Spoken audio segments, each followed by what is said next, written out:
ভাৰত এটা বিশাল দেশ। আমাৰ পৰম্পৰা, আমাৰ ভাতৃত্ব মনোভাৱ আজি যোৱা 10 বছৰ 15 বছৰ পৰা নহয়, আজিৰ পৰা 5000 বছৰ আগৰ পৰাই আমাৰ সংস্কৃতিয়ে হৈছে মিলনৰ সংস্কৃতি। আমাৰ পৰম্পৰাই হৈছে মানে সিজনৰ ইজনৰ প্ৰতি সন্মান ৰখা এটা পৰম্পৰা। মই নাভাবোঁ কোনো এটা বিশেষ ব্যক্তিয়ে আমাৰ এই 5000 পুৰণি এই যে পৰম্পৰা ভাতৃত্বৰ এই যে মনোভাৱত কিবা তেওঁলোকে বিসংগতি পেলাব পাৰিব।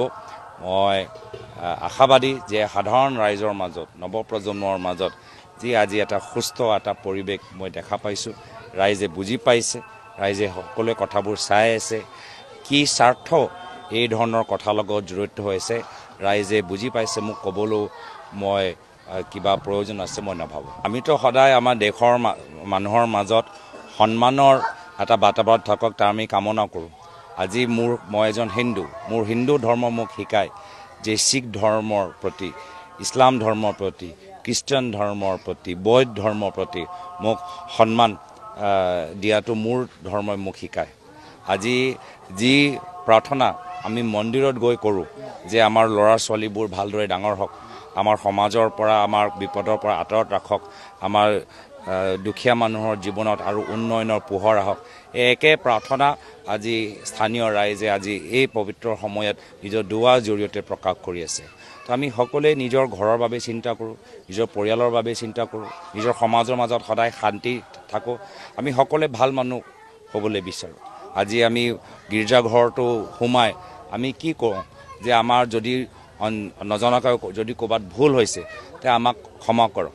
আজি একে সেই ক্ষমা আজি ইয়াত ৰাইজে দুৱাৰ জৰিয়তে বিচাৰি আছে। আজি নৱৰাত্ৰিৰ সময়ত আমি আমাৰ ফাষ্টিং থাকে, উপবাস থাকে, বা খ্ৰীষ্টান ধৰ্ম তেওঁলোকৰ 40 দিনৰ লেণ্ট থাকে, ইয়াত 30 দিনৰ ইছলাম ধৰ্মত ৰোজা তেওঁলোকে ৰাখে।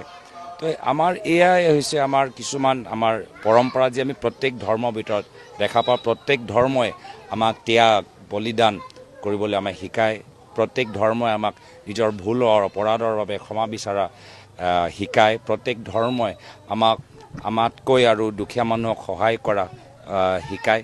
আৰু এই যে এয়া হৈছে আমি যে এই ধৰ্মক নিজৰ ধৰ্মৰ নীতি নিয়মবোৰ যে পাহৰি যোৱা নাই আৰু সদায় সকলোৰ প্ৰতি সন্মান আমি যে আমি এই মনোভাৱ যে ৰাখিছোঁ, তাৰ বাবেহে ভাৰত স্বাধীন হ'ল, তাৰ বাবে ভাৰত ইমান 5000 বছৰৰ পৰা জিলিকি আছে আৰু জিলিকি থাকিব।